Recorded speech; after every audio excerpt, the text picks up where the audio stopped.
ज़्यादा गुनाह और ज़्यादा जुर्म उस बंदे का नहीं जो अपनी बरादरी को बड़ा समझता है, बल्कि ज़्यादा मुजरम वो है जो अपनी बरादरी को छोटा समझता है।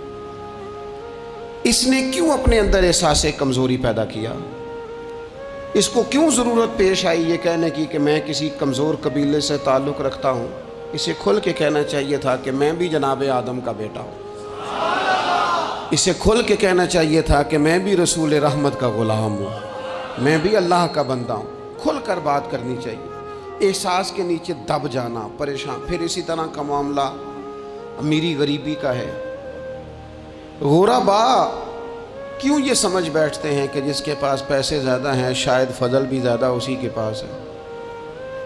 क्यों इस एहसास से बाहर नहीं आते? अगर दौलत बहुत आला होती ना और बड़ी ही कीमती होती तो सबसे ज़्यादा सैयदा फातिमा ज़हरा के घर में होती, सबसे ज़्यादा तजोरियाँ सैयदा आयशा सिद्दीक़ा के पास होती।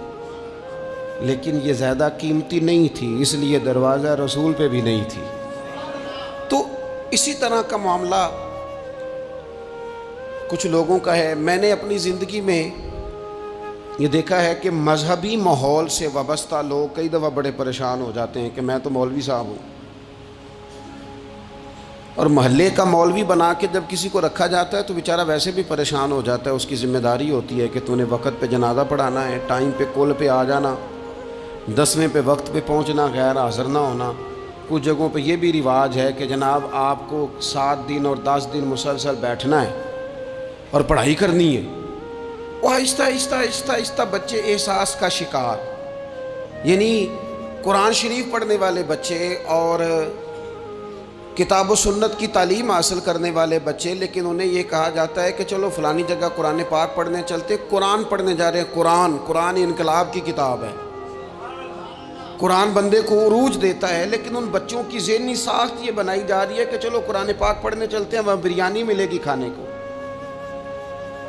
गोश्त मिलेगा खाने को। शिकायत है मुझे या रब खुदा बंदाने मकतब से, सबक शाही है बच्चों को दे रहे हैं खाकबाजी का। इतनी छोटी जब आप किसी की सोच बना देते हैं तो फिर वो आप कहें कि वो इनकलाब बर्पा करे, वो कोई बड़ा कारनामा सर अंजाम दे, ये होता नहीं, मुमकिन नहीं होता। जब आप आहिस्ता आहिस्ता करके एहसास कमज़ोरी के नीचे दबते चले जाते हैं, दबते, हालात ख़राब हो जाते हैं। हमारे बुजुर्ग हमें कहा करते थे कि मौलवी होना कोई ताना है, और हमने हालात बदलते देखे। एक टाइम ऐसा था कि मौलवी होना लोग ताना समझते थे। हमें भी कहते मौलवी साहब इधर आई, आपको ध्यानदारी से कहते हो हमने वो दौर भी इंजॉय करके गुजारा है। जे किसी एक बारी मौलवी आखे तो उन्होंने आखे यार कोई परेशानी वाली गल है, शुक्र है असी मौलवी हाँ, ये कोई परेशानी है, आप क्यों परेशान हो गए? मौलवी किसी ताने मैंने का नाम है। और फिर वो जो कल तक कह रहा था ना कि ओहो तुसी तो मौलवी बन गए हो, फिर हमने वो दौर भी देखा। उसने कहा यार 2 मिनट खड़ा हो, तेरे साथ तस्वीर बनानी है। वो दौर भी देखा, ये दौर भी देखा। थोड़ा सा ना अपनी ज़िंदगी के अंदर खुददारी, इज़्ज़त नफ्स, वक़ार, इस्लाम उरूज देता है बंदे को। मुसलमान तेज़ी से दबते चले जाते हैं, दबते चले जाते हैं। मुल्क के शाम का बंदा आ गया हज़रत उमर को मिलने, उसने आते ही पूछा तुम्हारे बादशाह का महल कहाँ? उन्होंने कहा जी हमारे बादशाह का महल नहीं होता। हमारे यहाँ लोगों ने समझ लिया ना कि रोब शायद कपड़ों का होता है, रोब शायद गाड़ियों का होता है, बंगलों का होता है, बहुत बड़ी कोठी का रोब होता है। और नहीं भाई, रोब तो बंदे के किरदार का होता है।